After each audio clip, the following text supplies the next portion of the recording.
Okay.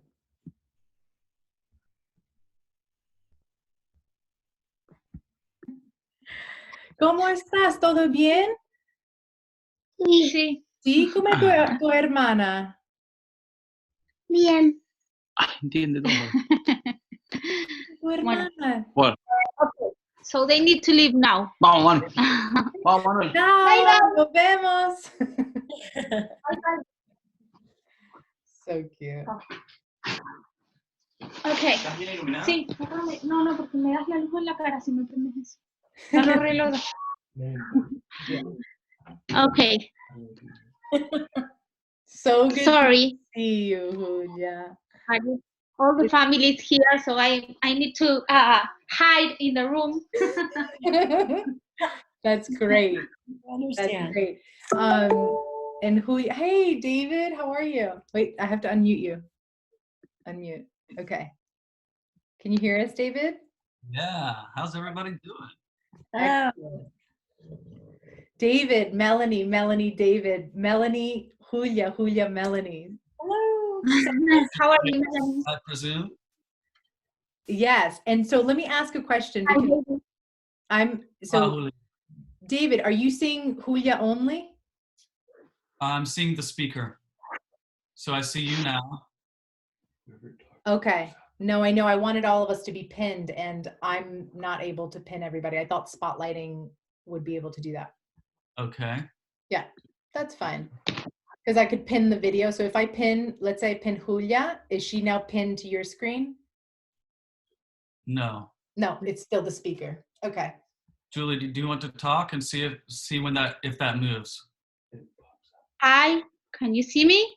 Yes. Okay. Yeah, Good. I keep it on gallery view. That way I can see everyone. Yeah, perfect. It doesn't hop around. Well, yes, and the gallery view, what that will do is when everybody comes on and I invite them to allow them to come in, you're going to start to see everyone's gallery, like everyone's image. Yeah. Okay, great. Excellent. So exciting. So Julia, thank you so much. Yes, thank No, you. pleasure. Thank you. Yeah. As usual. Thank you.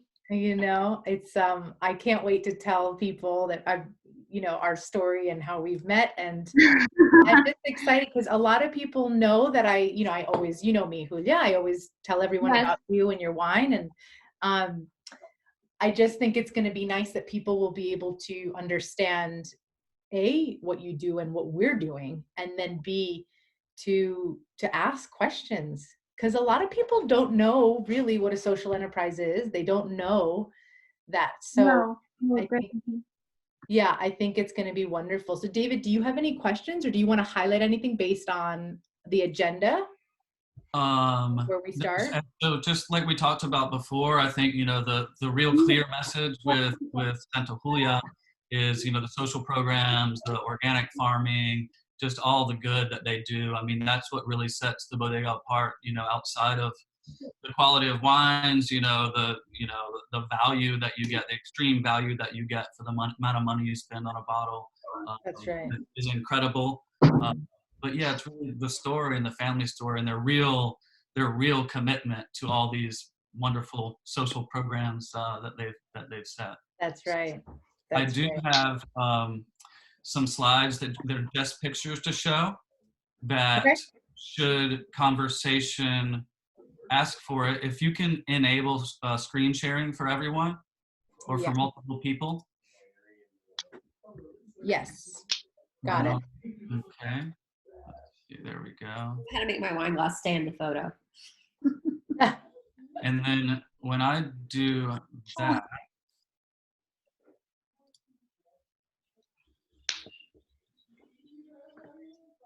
that, then I'll stop. I'm going to stop video. See if does it still show my screen? No, I see. Yes, I see the photo. Okay. You don't see me, but you see the photo. Yes. And what does that look like on the gallery view to you all? I see the photo large and the rest of us are over to the right in small. Okay, good deal. In that case, I'm going to make sure that if I do feel like the conversation calls for a photo, I'll show the photo. I won't leave it up there so long that it takes away from the speaker's view, if that helps. I would love for the Santa Julia to be that the first image with the acreage. Yeah. That one, if we could start with that, I think that'd be great. Okay. Beautiful.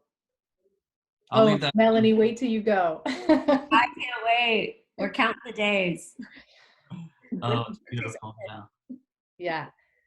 And I think, yeah, David, as soon as, we can keep this on and just, welcome people in. And then at that point, you can stop sharing. And then when you said, like you said, a photo comes in, that'd be great. Okay, perfect. Yeah. And Julia, do you have any questions?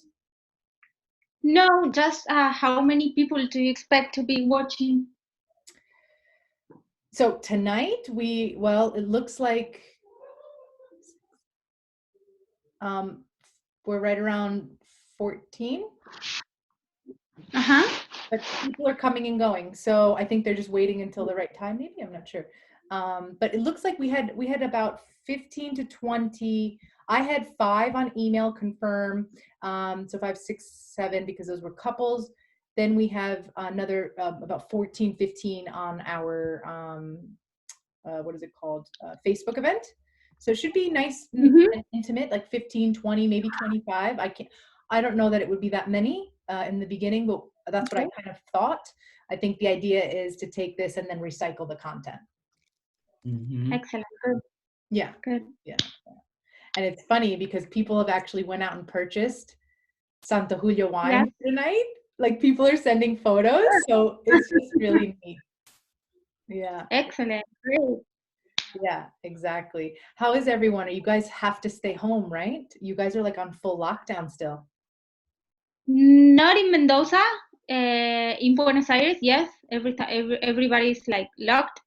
But here, no, not really locked. But every day we have more and more cases. So I don't know what's going to happen. Okay. The restaurants are open just on weekends. There's no tourism, of course. So it's kind of strange.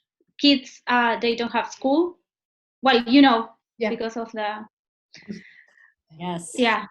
Kids So don't school, and you don't know what's happening. One of our youth coordinators, she was a teacher, and she says that they have no idea what's going to happen. No, I don't think this year kids will go back to school. They talk about August and September, but now it's getting worse. So I don't see it will be homeschool all year, I think. It's unbelievable. It's going to be unbelievable. Yeah. I'm planning. I need some technical assistance. I somehow shrunk us and I can't see the whole screen. How do I get back out? Try speaker view. Go into speaker view. I can't see anything but the.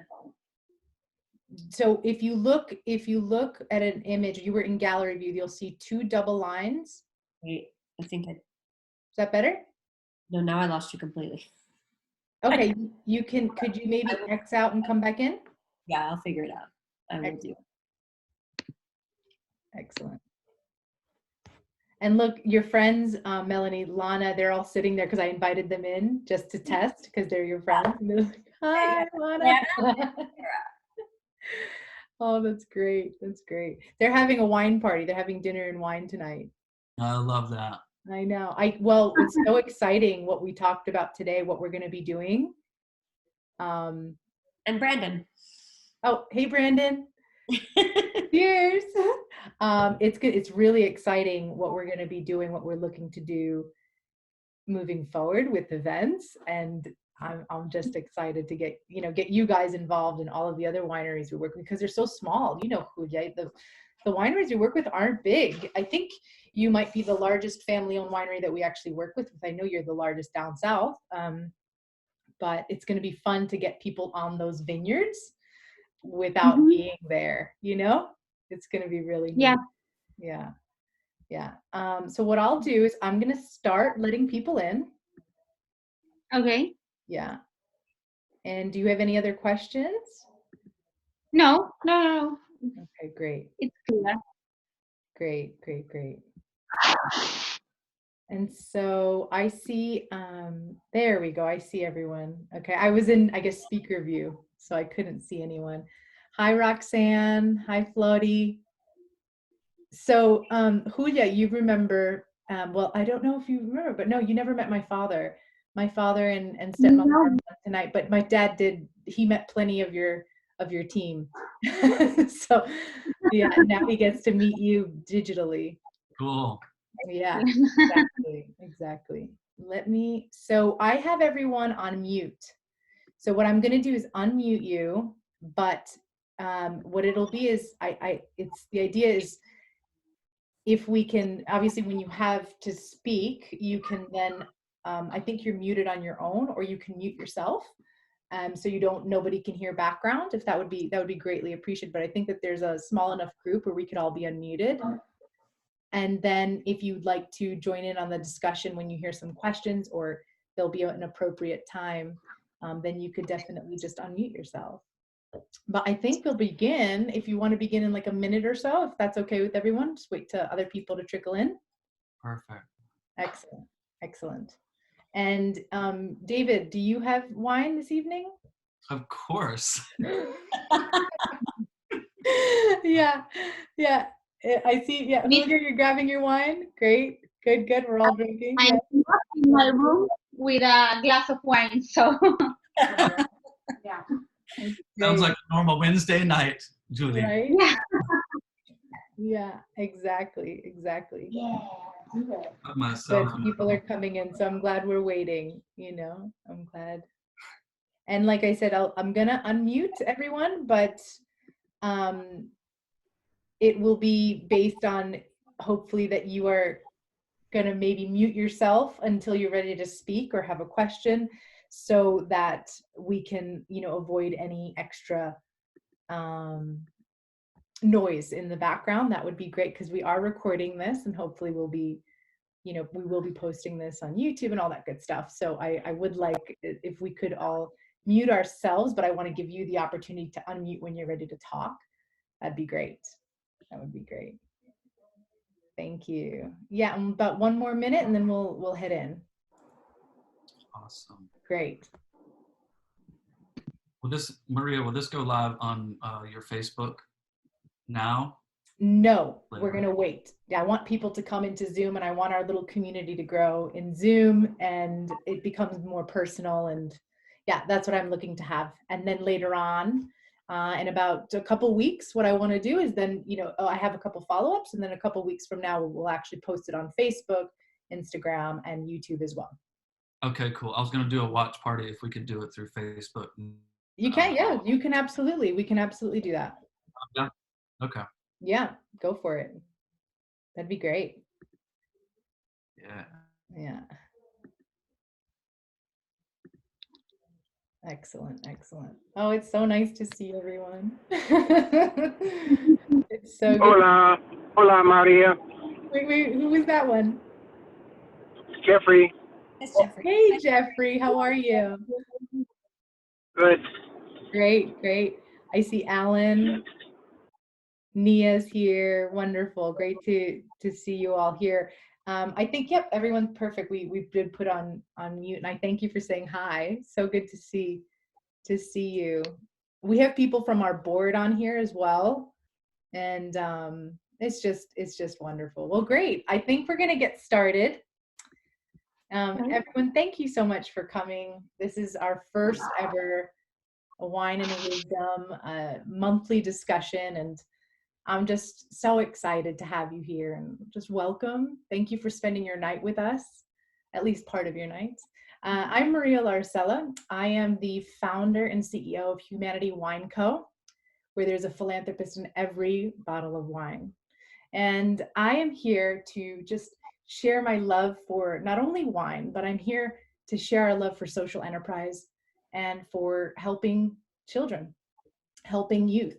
And so I'm excited to introduce to you my co-host, Dr. Melanie Hicks. She is the Vice President of Education Solutions Group at MGT Consulting. She's the founder of In Pursuit Research, and she's a Forbes contributing writer. Melanie, welcome. Thank you. Thanks for having me and allowing me to join this great movement. Yeah, it's great to have you here. Thank you. And tonight, it's our featured guest. It's just wonderful to have her. So I'll let you know that she is the co-owner of Bodega Santa Julia in Mendoza, Argentina. She is the director of hospitality of this beautiful, my personal favorite vineyard in Argentina. She's the co-owner of Familia Zuccardi. She's third generation Zuccardi. And she is not only that, because that's just what she does on a daily basis, but she's a philanthropist, and she's also a mom.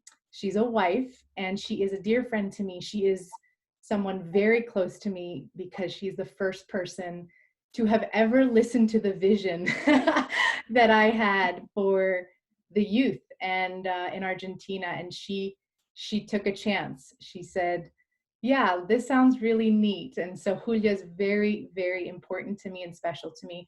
And I'd like to introduce you to Julia Zuccardi. Hi, Maria. Hi, everybody. Thank you for having me tonight.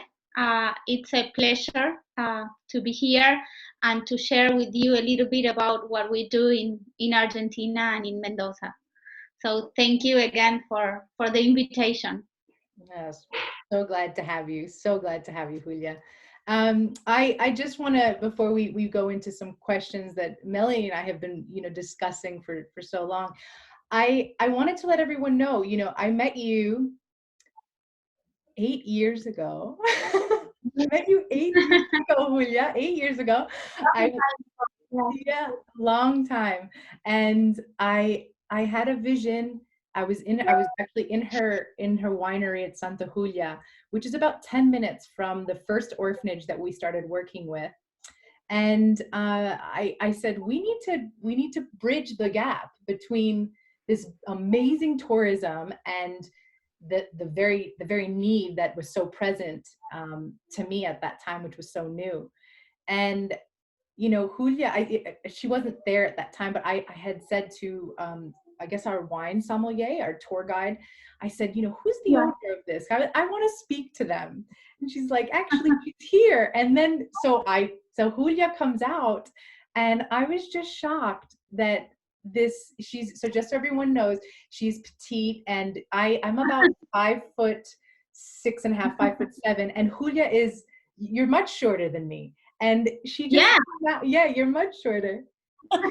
and she came out, and I was like, look at her. She is a powerhouse woman who runs this amazing winery. And I was floored and amazed. And we worked together for 9 months, and she helped me with the whole program. And so I thought it was the coolest thing. And then I learned about the sustainability side of Santa Julia as a bodega. And I would love for you to help us understand what you do on the property beyond, obviously, your wonderful wine. And 2 seconds, actually. Cheers, everyone. I forgot. Cheers. Yeah. Salud. Excellent. Well, probably I will start telling you a little bit about the history of the family and the winery, so you can understand a little bit about us. As you said, I'm a third generation. My grandfather started in the early 1960s. He came from the north of Argentina to Mendoza. He was a civil engineer. He had nothing to do with wine or vineyards. He didn't know anything about it, but he was working on an irrigation system. He developed an irrigation system, and he came to Mendoza to show it and to sell it. Mendoza is a desert. We are, for the ones who don't know, we are in the middle east part of Argentina, west part, sorry, of Argentina, next to the border with Chile. And water is like a very precious resource. So he was developing this system in order to make the use of water more efficient. And that's how, by chance, he fell in love with vines, with wine growing, winemaking. And in the late 1960s, he built the winery, and he started with this new passion. Then my grandfather, some years later, joined the company, and today it's me and two more brothers. One of them is a winemaker, Sebastian, and then Miguel does olive oils. Also, my grandmother is a very important part of the history. She worked with my grandfather from the beginning, and she was actually the one who started with all our social programs in the winery. Today, the family has two wineries. One is Santa Julia, which is the one where we met, and then the other one is Zuccardi, which is located in another side of Mendoza. So today, when my grandfather started, it was just everything was in Maipú, where Santa Julia is now. But from 2016, we have two different wineries with two different, completely different concepts. But everything we do regarding sustainability goes to all the vineyards, and both wineries are involved. Excellent. Yeah, I somehow always take everyone to Santa Julia. When you come down to Argentina with us. Yeah, I love it there. It's where it all started, correct. Yeah, and well, as you already introduced me, I run all the hospitality in both wineries. Everything started, as you said, in Santa Julia. We started with tourism in 2001. We opened a visitor center, and from that year to today, we have two restaurants inside. We have different activities for our visitors. We have, of course, tours and tastings. The idea is always inviting and making people to have a Santa Julia experience, to walk the vineyards, to see our gardens, to see all the organic grapes we grow. Well, there you have a photo of the gardens in the restaurant. Our food is all about Argentina, our own product. So it's a whole experience. It's a big experience. Absolutely. I wanted to touch base. When I went to the bodega, I didn't realize, obviously I fell in love with the wine. The setting is beautiful, but something else that really kind of touched me was the art. Your grandmother established an incredible art culture in Santa Julia. And that's something that is, again, near and dear, not only to me, but our organization, right? We do the art therapy for youth. And when I understood that, it all kind of was like, okay, this is deeper than just a winery, right? But then when you walk the grounds, Julia was so kind to show me they have programs that are actually taking place right at the vineyard. And I would love for you to talk about that a little more. The one that impressed me the most, that I was just in awe of, was the sewing work. And so, yeah, I'd love for you to explain a little more about that. And how did that come about? Because the arts is something that I think took place much sooner than later. I mean, excuse me, much later in your history, if I'm correct. And then the sustainability side was actually something that happened with your grandmother and kind of right from the inception. Yeah, well, actually, it's I think it's my grandmother and my grandfather who started with this vision. My grandfather always used to say that you cannot make good wines without good people. Wine is people and land. It's a very handcraft product. So you need good people in order to make to have a nice glass of wine. And when we say good people, is trying to help people to have better quality of life. We have vineyards in different parts of Mendoza, and some of our vineyards, especially the ones where we started, are located in very places that are like in the middle of nowhere. A lot of people live in the vineyards or around them, and a lot of them don't have many opportunities. Many of them didn't have the chance to finish their studies, or many of them have poor health conditions. So my grandmother was the one who saw it from the beginning, and she came up with the idea of doing cultural centers in our vineyards. Cultural centers are places where people can access to different things, either education, we have schools for adults, we have daycare for children. They can also access to gym, to Wi-Fi, for example. Many of them don't have internet access at home.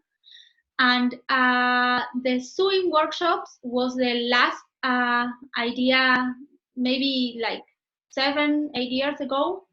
My grandma, she thought we should do something to help wives or women from the area, wives of people who work with us. So we wanted to give them opportunities. It's always about giving opportunities and tools for them to develop. It's not just giving them money and just that. It's education, it's training. So she, always with help from the government, she got all the machines, all the equipment, and we set these workshops, and we got the training as well. So we invited any women who wanted to take part of it. And today we have two working workshops with in Santa Rosa and in Maipú in different vineyards. And they work for us. We buy from them uniforms, aprons, anything we need, and then they are able to work for any other company. So they get an extra salary for their families. They are trained to do something new. They have a new profession. So I think it's beautiful. It's about giving people the tools and the opportunities to have a better quality of life. And at the end, you see it in the product you get, and you see it in the commitment people has at the company and at the winery. You see many different generations of family who have been working with us for different years, since my grandfather, and today you see the grandchildren are working at the company. So it's very gratifying. That's excellent. Amazing. We applaud you. Oh yes, for sure. Do you have maybe a particular story about any families that that you saw come through the programs, or children that maybe that really just touches your heart and something that you're really proud of? Well, it's nice to see. It's very nice to see. For example, we have a person who works at the vineyard. He's 63 years old, and he's finishing his secondary school with us. He didn't have the chance to study when he was young, and he's doing it now. So last year he finished his first year, and we did like a celebration for them to finish the end of the year, and he invited his grandchildren. So he was very proud of himself and very very happy about it, because he was grateful that he could show his grandchildren he still at his 63 years old has the opportunity to study and to think about a future. So that's nice. That's gratifying. It's something you see it every day. I mean, you walk the vineyard and you see the people, and they talk to you and they tell you about how these little things you are doing impact in their lives, and I think it's beautiful. Right. Absolutely. You know what's funny? I want to point out, Julia, when we have Jeffrey saying that's incredible and congratulations, and truly, raise our glass to that. We will raise our glass to that. Cheers. Yeah, 100%. I think what I just want to point out is, Melanie, when you asked for a story, you could see, Julia, you started to smile because, and I think we understand that people who do work, not just for profit, we don't just work for profit, we work to benefit humanity. You smile because there's so many stories, and all of a sudden, for me at least, and I think I saw it when you smiled, was like there's like a Rolodex of people that flip through your mind, that you can say, wow, we did help these people. And so that was just so neat to witness you on the spot. and I saw a smirk, and that was just beautiful, just beautiful. I have a question from Jeffrey. He says, how do you find or recruit people to participate? And I know that you said that a lot of them are for like the sewing, for instance, was for maybe the wives of the people. Yes. Okay. Everything we do is for the people who work with us and for the community.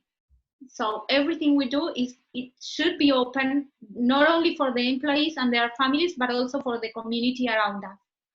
So we have around 800 people working with us. So it's a big community. Yeah. Yeah. Exactly. So it's been easy to find Exactly. people willing to study or willing to have to learn something new. That's the challenge, being able to help everybody. And I would like to ask anyone who's watching, have you experienced anything similar? Do you have any stories? I would love if you could write your stories out. That would be wonderful. I think that's something that I think to share with Julia and her team, also with myself and our team. When we hear other people's stories of maybe volunteering, or if you went on a mission trip, or if you saw another company that did something like this that really moved you, we would love to hear from you. That would be great. And Julia, I have a question that I've been haunted by since we started this 8 years ago. Why do you think that other wineries don't do this? Probably because it's a big effort. It takes a lot of time, and you really need to feel it. It's not something you just want to do it for marketing, or I know my grandmother did it because it was something she believed. But it was a big effort for her to start with all this. And today I do it because I believe what she's done or what she did had a big impact, and we see the results, and I see it's the way to do it. But I don't know, it's not easy. Of course, not everybody can do it. It takes a lot of energy, and sometimes if you don't really believe in helping others or in helping your community, you just do it, and if it doesn't have a heart or it's not part of your passion, it's hard to keep it in the year. Actually, we've started to talk about this in the last years. We didn't used to talk about it because we didn't want people to think this was something we did for selling or for marketing. But today we believe we need to tell the story because a lot of people can follow the example, or other companies can feel that they also want to do it, and that's the good thing about it. It's not about selling wine, but it's about we work with nature and people, and we need to give back what we get from it. That's what I believe. Excellent. And that's why also we are very also focused on sustainability in the vineyards, and trying to be organic, to have all our vineyards organic, certified. It's all about giving back nature and people what we get from them. Agreed.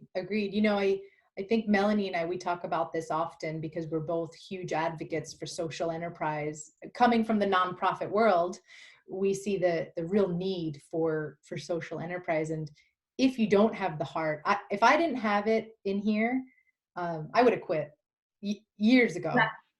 You know, I think Melanie, you Yeah. can. Yeah, I mean that's something, you don't do this just for, you know, for fun. This is not you know, No, it's not a fun, not at you all. know, daily project. You know, Nia, we have a guest on here, Nia. She's in the wine world as well. And Nia, you work with so many wineries. Can you chime in on this one? Do you think that you might know why, or do you think it might be a financial factor? Do you think that it may be just what Julia and I are kind of talking about? Is it, if it's not really ingrained in your blood, it may not be, you know, advantageous to go after it? Do you have any take on that? And you're on mute, just so you know. I'm not sure if you'll see that, or but she'll chime in if she gets it. But excellent. Yeah, I think it's something, it takes some heart, you know. Melanie, do you have anything to that? Sure. So I yeah, saying on mute, but in the meantime, Alan had asked how many countries, and I just thought I'd share it with the group in case everyone's not following the chat, that they are currently shipping to 50 countries, which is amazing distribution across the world. One of the things that you've talked about a lot is your grandmother. And so we wanted to really hear, was there a moment in, oh, beautiful. Was there a moment in time where either your grandmother, perhaps your father, or that you really said, this is what I want to dedicate my life to? Obviously, there's a family component to it, but it also, you know, requires a personal commitment beyond just a family commitment. So was there a moment to speak of her, or some other moment? I don't know why she was always like the heart of this. And a couple of years ago, we started thinking that somebody from the family should start joining her, because of course she wasn't going to be eternal. How would you say? She wasn't going to be forever. So I have to be. The truth is, at the beginning, I just, I don't know, it wasn't something I thought I was going to take over, but she just made it easy, and she was the one who introduced me to this new world for me. And today I believe it more than never that I should go through this, or should keep on with this. My grandma, she died 2 months ago. Mm-hmm. And when she died, it was beautiful and wonderful to see how a lot of people had to receive all those messages from a lot of people who were impacted by everything she did. Yeah. So after this, it was clear to me that we have to, we have to go on with everything she did, which was beautiful, and we have to make it even bigger. So when I think kind of when she died, I finally understood everything she did, and the responsibility I have now with everything she did and everything that will come in the future. I don't know if I was clear. Sorry. You were, yeah. Well, I thought you were clear. Yes. We got okay. We got hands up on that one. Absolutely. Yeah, you know. And every time I mean, every day I get more and more in love with this new world, because actually my main job is hospitality, but with this new situation, the COVID, hospitality is kind of closed, right. Or we are working not really working. So most of my energy is on the social responsibility, and it's perfect timing, because I'm learning a lot of things, and I'm trying to keep on with my grandma's spirit. That's right. That's right. I had the brief pleasure, and it was so, I was going to meet her, and I met her in person, grandmother, at the art event. Actually, Roxanne was at that art event. And I think Roxanne can speak to it as well. She was present, and your grandmother, Emma, and you could almost, I don't know, but when she came into the room, everyone knew she was there and they wanted to honor her. It was so beautiful to see how people, they wanted to honor her. Alan says, don't make me cry. It's true. Like, she was just such a woman. I never met her and hung out with her, but I saw what she did with the art. I saw firsthand the soil, the product, the people, and you are a product of her, and I just, it's just remarkable, like you think, it's funny, I was reading a story to Alan earlier. Alan's a part of our group here today. And it said, what happens when one person, one woman dares to dream? And it's like, that's what your grandma did. And it's quite Yeah. remarkable. Right? Yeah, she was a very strong woman, and she was very passionate. I think that's part of the family blood. Yeah. And well, as you said also about art, she was the one who started with the art gallery, and she loved art. And from the beginning, the idea was creating a place for Mendocinian local artists to show their pieces of art in our winery. We always say that wine is not only wine, but it's culture. It's a lot about the place. So we want people, when we visit us, to have a whole experience, not only visit the winery or taste the wines, but know about local culture, learn about the vineyard. So she did something beautiful with local artists as well. Yeah, it's quite amazing. We were going to get Nia to comment about some of the wineries and why it might be so hard, but she said goodbye. She can't wait to meet you because she's hoping to come down to Argentina.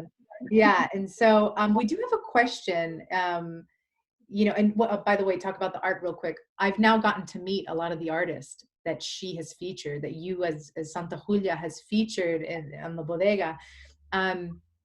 Amazing art.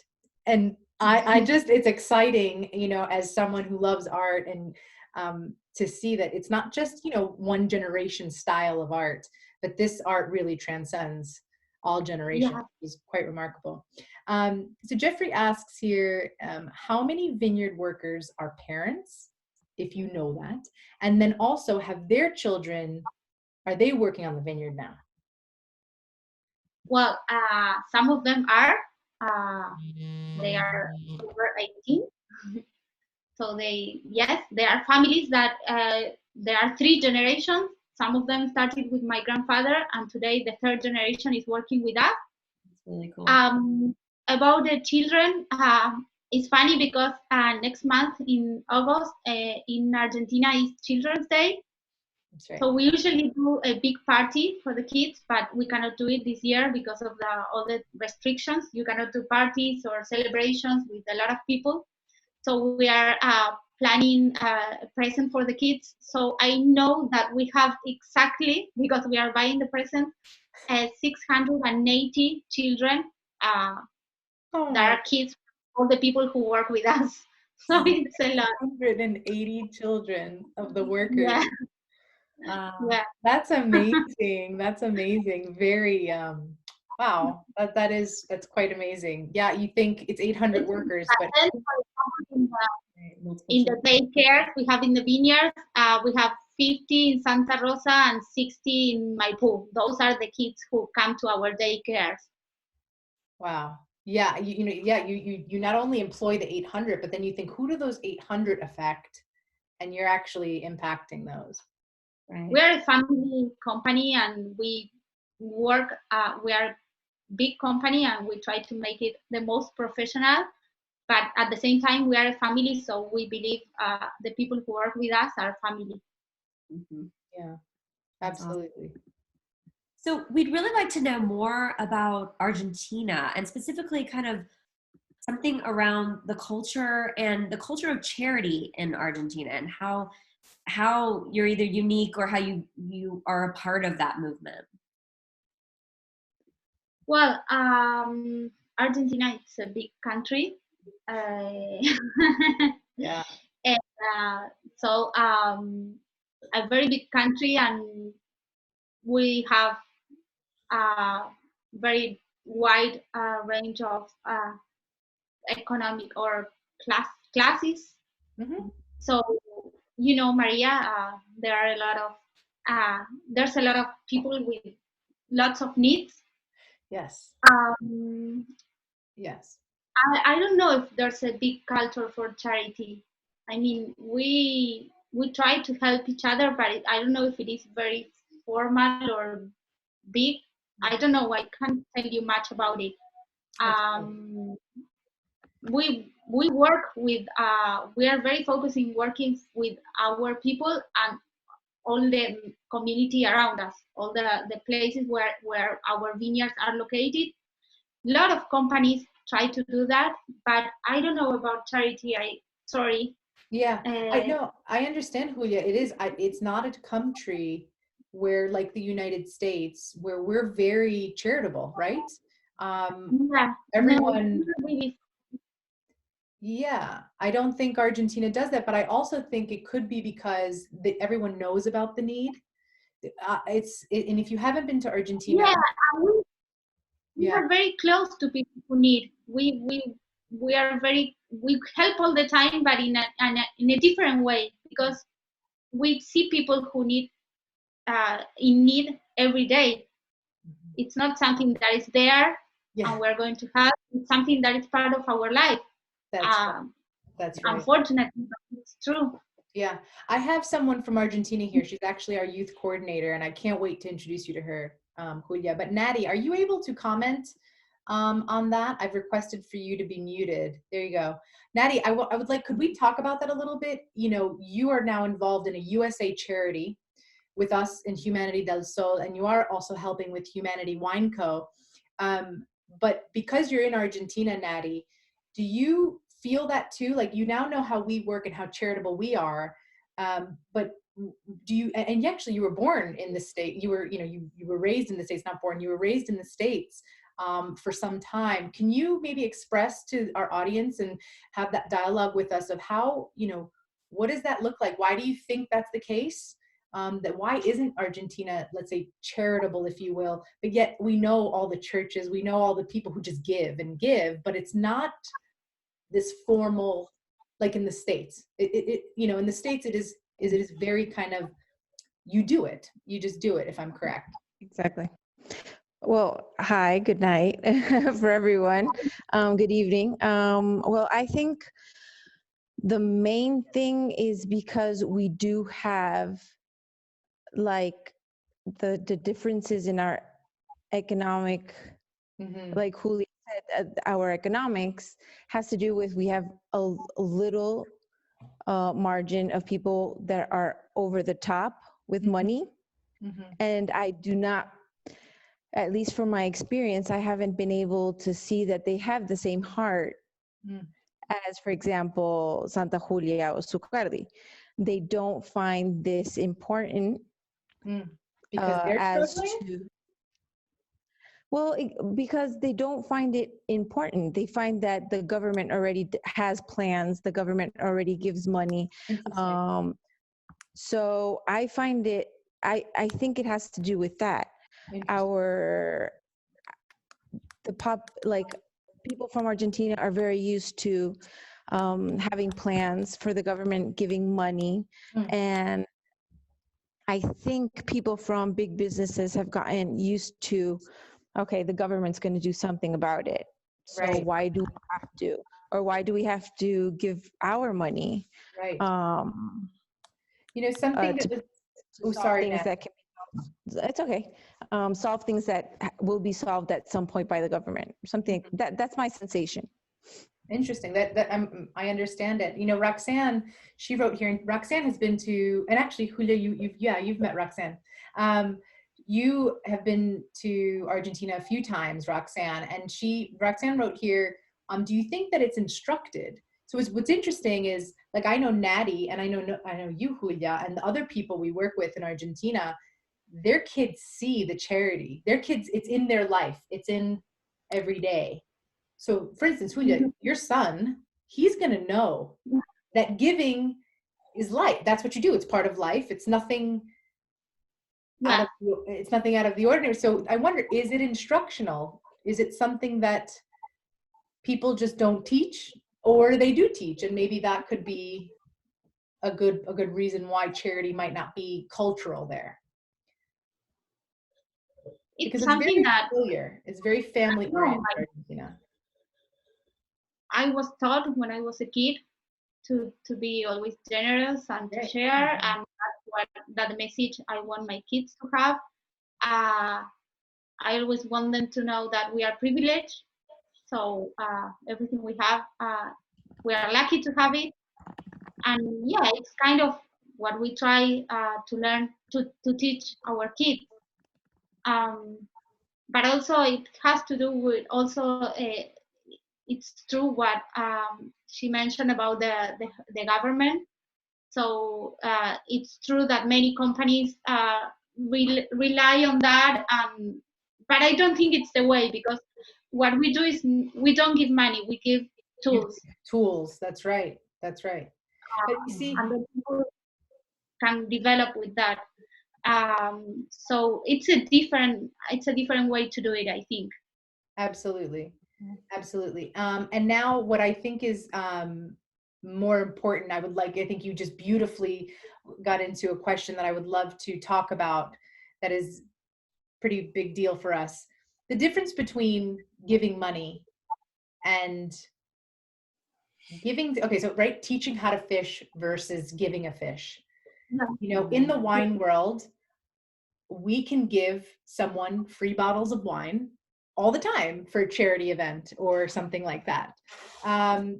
Why is it so important to teach versus giving money, or giving, and sometimes we give clothes because maybe they really, like, we have a girl, Diana, her son, he really needed clothes.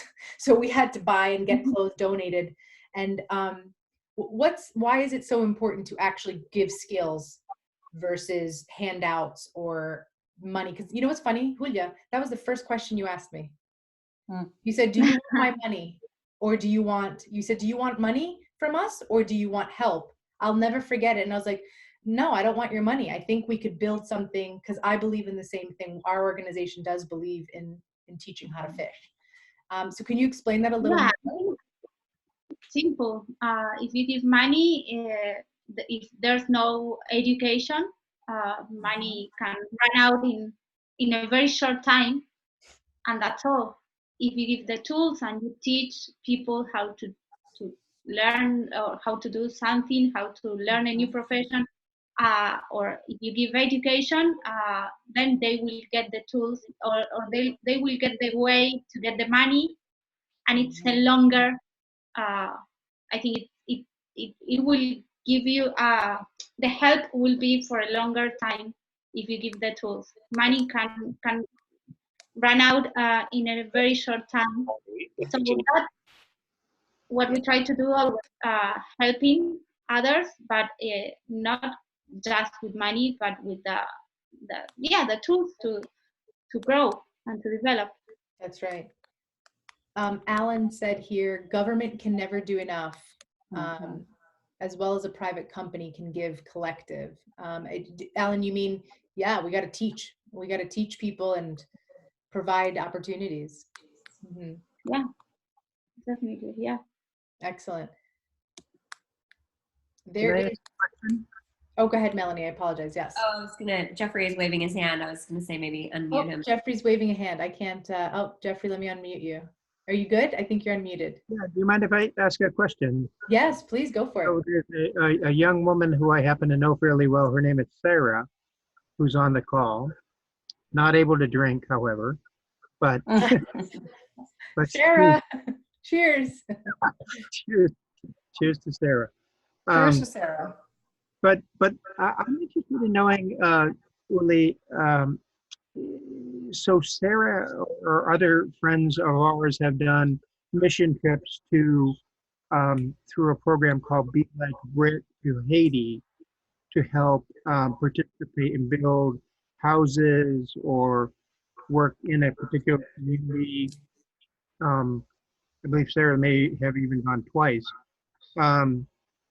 is there opportunities, talking about teaching younger kids, this idea of philanthropy and participating, in, this movement. Is that something that we're looking for younger people to become involved in? Or how could they become involved in say a mission trip or something like that with your organization, with your vineyard, or in Argentina? Or do you have some advice for younger kids like that?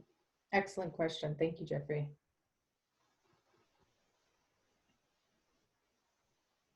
Julia, did you get that? Not quite clear. Can you? Okay, Jeffrey, I got it pretty clear.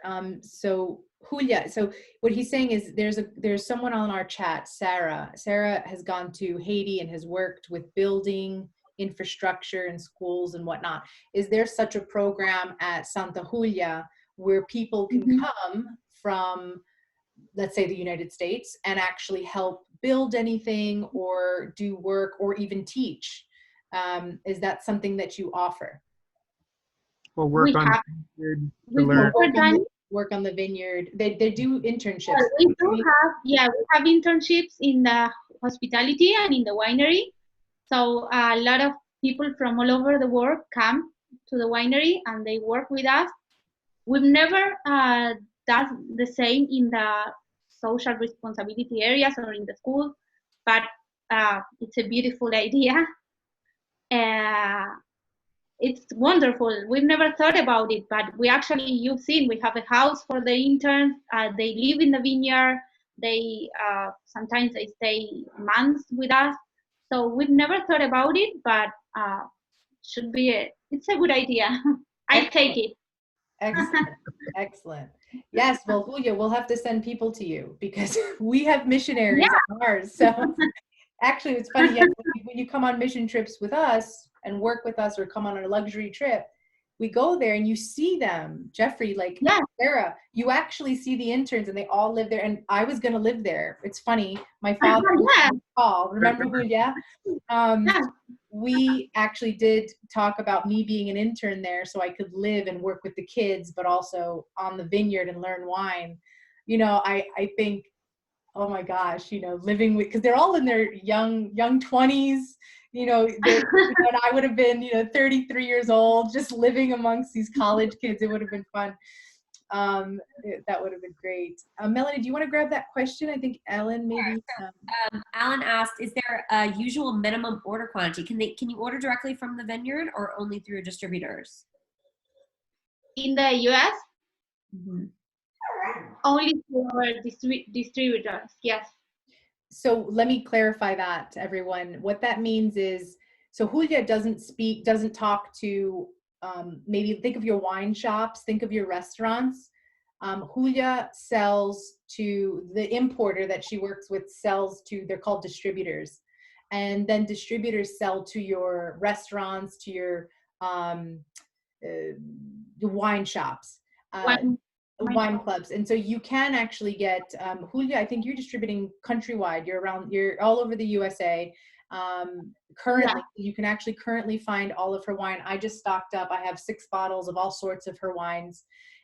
But also we're going to be featuring Santa Julia wine pretty consistently in our wine club, which is super exciting because it's like this double whammy. We're giving 50% of our profit. And then when they drink your wine, it's helping over 800 employee and community members, and top of the the sustainability. It's just amazing. Hope that answered your question, Alan. Yeah, great question. Something that I would love to touch base on is what makes a beautiful wine? What makes a beautiful wine to you? I think it's very personal, but I love fresh wines. I love when I drink a wine and I feel the fruit. I feel where it comes from. I feel it has an identity. I feel the country, the people. I mean, I think wine should be like, it should tell you more. It's more than a drink. It has a lot about it. I love when it has a history behind it. And then I think it's about wine is about who you share it with, who you drink it with. Uh, it's a lot about that. But I personally I love white wines, fresh wine, fruity, with nice acidity. That's and I love sparkling wine. Yeah. I'm a big fan. You can feel the bubbles right on the side. Yeah. So I think we'll wrap up with one more question for you, and then we'll open it up for our guests to ask more questions. But maybe tell us what you're passionate about Argentina. What will you say to people who maybe haven't been there or have? What do you love about Argentina? Well, I think we have a beautiful country. It's like the U.S. It's a big country. So you get to see different sceneries, different all over the country. But speaking of Mendoza, it's a beautiful place. We are next to the mountains. In the mountains every day. People, I think we have all these Italian and Spanish roots that make us a little bit. We are friendly. We are loud. That's why I fit in so well. Yeah, yeah, sure. I think we have Argentina is beautiful. It has many beautiful places to visit. We like receiving people. We are friendly in general, and we have very nice food and wine, of course. Yeah, that's the best. Exactly. We like eating and sharing. We like drinking. So it's a friendly country, I think. Yeah. That's amazing. We I love can't wait to go. I can say that. We're actively planning a trip as soon as we can get. Soon, yeah. That's right. So I think Maria can unmute everyone and allow people to kind of raise their hand, and we'll do democracy of asking questions. But I'll kick it off and just say, what is your favorite of your wines? Do you have a favorite of your children? Santa Julia has a lot of wine. Right.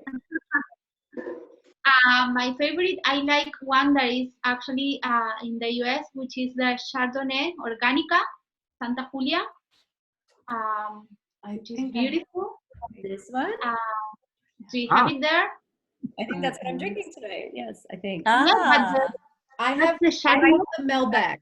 Oh, yeah, exactly that one. I love this one. Nice. I love that one.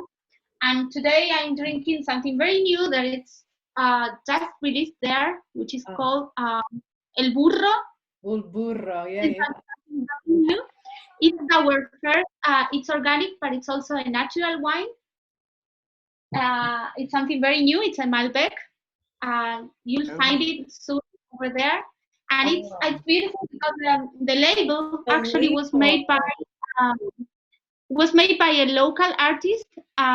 He actually showed his pieces in our art gallery, and he drew this burro. Burro means donkey. Yeah, right. Yeah. Oh, I love it. The story is that my youngest brother, used to have a donkey when he was young, and he called him after him. His name is Miguel, and the burro was called Miguel. So that's the story. That's great. Anyone else have any questions for Julia on sustainability, art, social enterprise, wine? That would be wonderful. And by the way, David, I know you're on here. If you could get us El Burro, that would be wonderful. I mean. Yeah, that looks great, and obviously natural, and it's an art collector piece, But does anyone else have any questions for Julia? Because I actually have so many that, it's crazy. I have here, David wrote something about Argentina quickly. He wrote, something to check out is street food, Latin America on Netflix, to learn a little bit more about Argentina. And then the first episode is about 2 women in Buenos Aires. That's also great insight on Argentina. I agree with you on that, David. Really cool. And one of Julia's brother, Sebastian told me to go to Proper in Buenos Aires. The chef is at this woman's stall on this episode. It was a really, really cool connection. Proper is one of the best restaurants in Buenos Aires, and he was featured in this episode, but it gives you a great glimpse into life in Buenos Aires and what it's like to be a woman in Argentina and to cook, and it has everything to do with everything we're talking about here. So, oh, that's amazing. Thank you for sharing that. Excellent. I think Brandon had a question. Yeah, hi. We're actually enjoying one of your reserve Malbecs right now. Excellent. I noticed from your website, if I'm not mistaken, you do sort of some experimenting with some grape varieties that maybe aren't quite so common. I'm just wondering if some of these I'm not really familiar with. Do you have a favorite of some of those unusual grape varieties or not so common grape varieties that you're experimenting with right now, or ones that are doing really well? Like what's the next big thing? Well, this is many years ago, we brought like 35 varieties, vines from different parts of the world. And it's something, we have like a small nursery for these vines. Well, not small, it has grown in one of our vineyards. And then we have an experimental winery where we try and see what happens with all these different varietals. Some of them didn't like succeed, others did. And the idea is always trying something new, see what happens with bringing these varietals from other parts of the world and what happens in Argentina with them. It's also showing our consumers something about the world. We sell a big part of our wines in Argentina. And here in Argentina, it's not easy to find wines from all over the world. We mostly drink Argentinian wines. So it was also a game or a kind of something to show consumers that there's more than Malbec. And it's something we do as an experimental thing, but sometimes some varietals really succeed. Today we have a nice Caladoc, which is a French varietal. And sometimes they get to another level. When they first go to the market, the name is Innovación. But if they succeed, they go to another level with another name, which is called Textual. So it's a way of, we always try to innovate, to do new things, and to show our consumers different things. That's great. Right, thank you. Question. Yeah. No, thank you. Yeah, great question. And that wine you are drinking, the Malbec, and it comes from the Ucayali, which is to the south of Mendoza, very close to the mountain. So you get all the mountain all the characteristics. You get longer.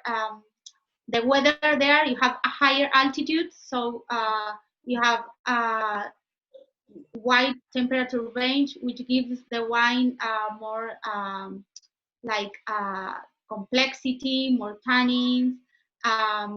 We always try to get all the fruity and all the fresh aspects of the grape, but at the same time here in this wine, you get some oak. Always trying to be very subtle, always trying to show not to overcome with the oak. So you'll see it has some intensity and it's a complex wine, but at the same time it's very food friendly. It's easy to drink and drink. It's not like too big. And of course it's Malbec, which is our main variety. That's right. Well, it went very well with our grilled chicken tonight. Yeah, it was excellent. I think it's an excellent food wine for sure. Food wine pairing. That's right. Yeah, well, we're going to be working. Actually, I'm obsessed with Santa Julia's restaurants. there's 2 restaurants on property. Roxanne, I believe my father, we've all eaten there. I've eaten there beyond too many times to admit it's kind of embarrassing. But their food is phenomenal. And so I actually, you know, we have interviewed the chef, the head chef. He's actually world renowned. He's amazing. And I look forward to sharing the interview I had with him years ago, actually. So we're going to do a follow-up and then do food and wine pairings with them and their chefs. You know, that's something that I look forward greatly to work with, because food and wine, you know, it's perfection. I have here the same one, you guys. I think, well, I don't know if you have the 2000, I have 2017. It was rated 95 points by Decanter. And the value. We have the 18, but yeah. 2000, yeah, okay. still delicious, yeah. Don't worry, I have like 6 bottles. I can just keep going down. I have a lot of wine with me. Send some over here. Yeah, Roxanne. Yes. And Roxanne, did you have a question, Roxanne? Well, I didn't have a question. I just wanted to say something. On my second trip to Mendoza, I got to go olive picking. And it was so much fun. And that was the day we did the art. What was it called? The art, Maria? Yes, Julia. It was the art when you introduced the artist. It was the most amazing luncheon ever, with the best wine and the best food. It was amazing. But Maria and I got to ride in the vehicle with your father. And I was so taken back, because here's this man who owns this beautiful vineyard winery, and he was just so laid back and so sweet and showed us all around. Couldn't be kinder, and you couldn't be kinder. And I had the pleasure of seeing your grandmother and meeting, I think it was one of your brothers that was there that day. We met Miguel. The one that lived at he lived further away, like by the other vineyard, right? He lives like the bottom of the mountain, or he takes care of that vineyard. Okay, but and I also wanted to say my condolences about losing your grandmother. I'm very sorry about that. But I was just, they are family. Your family. I felt the warmth, the love, the care, everything from all of you, and just the time your dad spent with us was amazing. And of course you. And what I've told Maria, I am Italian descent from Italy, and my mom's Sicilian, my dad's from Naples and Calabria. And I've been to Italy many, many times, and I love going to Italy. But what I told Maria is, I just feel at home when I come to Argentina. I love it there. I could spend months. I can't wait. I really want to spend more time there. And I love your culture. I love your people. I just fell in love with Argentina, the mountains, everything. Yeah. So I couldn't be happier about coming to your country, your beautiful country, and the beautiful people of Argentina. Oh, thank you very much. And the olive oil is amazing, by the way, too. Yeah. Well, I actually hope, Julia, that we can, maybe we get you back here and we talk about wine and olive oil and the marrying of that. I think that would be really neat as well, in a further series. One more question. I think we have Jeffrey, and then I don't want to keep Julia because her family is all waiting. Literally, they're all waiting right behind the door. Yeah, Jeffrey, go ahead. I traveled to Alba, Italy, very well-known wine region in Italy, and some of the wine in the vineyards were sort of interesting to me, that they were built into the side of mountains as opposed to, say, rolling hills. And what would occur is the moisture would come along with a mist that would sort of mist the grapes almost every day. And with the Argentinian landscape, I wonder if that's the same type of, there's the same type of activity happening, which makes the Malbec wine so unique, or because you all produce most of the Malbec wine, for the grapes anyway. Is that correct? Or it's very unique and special, I think. And I'd love to go. Sure. But it was the audio is a little bit cut. Yeah, I did get it though, Julia. I can tell you. So the 2 vineyards that you have, one is in Maipú and one in the Yoko Valley. So and you go, Natty and Julia are going to butcher me for saying Yoko Valley. I butchered the name, but so he wanted to know: is it that it's the mountains that we're so close to the mountains, or is it because you're by the mountains, you're in the mountains, you have the high altitude, but you're not right up on the mountain, you're more rolling hills? Do you think that that contributes to the uniqueness, particularly speaking to Melbeck? Yeah, I think so. I think the land, the mountains are a big influence. The weather, everything influences our wines. That's why we talk about mountain wine, because the mountain is what really defines our wines. Of course, if you are in the Uco Valley, you have very different altitudes depending on where you are, and every wine, depending on I think the vineyard or the land marks the wine. You can have two different Malbecs from different parts of Mendoza, and you see a big difference. Right. We actually grow same varietals in different parts of Mendoza, and we see the difference. Yeah. It's unbelievable. Jeffrey, when you come down, I'll be sure to have you tasting not just vintages, but also from the barrel. And that's when you really taste the difference between a region, because it's the same grape, but just like an hour away, just so different. So different. Yeah. In Italy, there's a Barbaresco and a Barolo that are basically similar grapes, but there is a pretty distinctive different flavor to either. So I'd love to see more and learn more about the different types of vineyards and grapes that you have there. Yeah. Well, we'll be sending out more information for sure. I think we're going to close up. If everyone's okay. I think if you have questions that come up afterward, please email me, maria@humanitywineco.com, and I will pass them along. Julia and I, we're on WhatsApp. I can tell David is the Zuccardi and Santa Julia rep in the States, and we can just, get those questions out to them. If I don't already know the answer, I would love to, transfer along any information. That would be great. But Julia, thank you. I feel that this has been such a plethora, and we can keep talking and keep drinking. I think we can go through a bottle of wine together, but thank you so much for tonight. Everyone, thank you for being with us.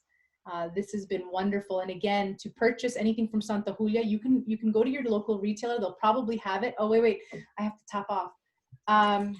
And you can find their wine all over the country. But if you do want to be a part of the greater movement of Humanity Wine Co., Santa Julia will be featured almost, I think, in every case, because there's so much wine. So at one point or another, you will be receiving one of their wines with tasting notes to food and wine pairing. So I'd love for you to come be a part of our movement, humanitywineco.com. And thank you. Just Julia, give your family my love. I absolutely love you. I cannot wait to see you. You're always the first person I go to see when I come back home. And I just can't wait to hug you and, be on the property again. Yes. Thank you for having me tonight. And it was a pleasure. And yes, I hope to see you here soon. Soon. In Argentina, yeah. And everybody, of course. Yes. Yes. Cheers. Salud. Salud. Salud. Salud. Ciao, everyone. Thank you very much.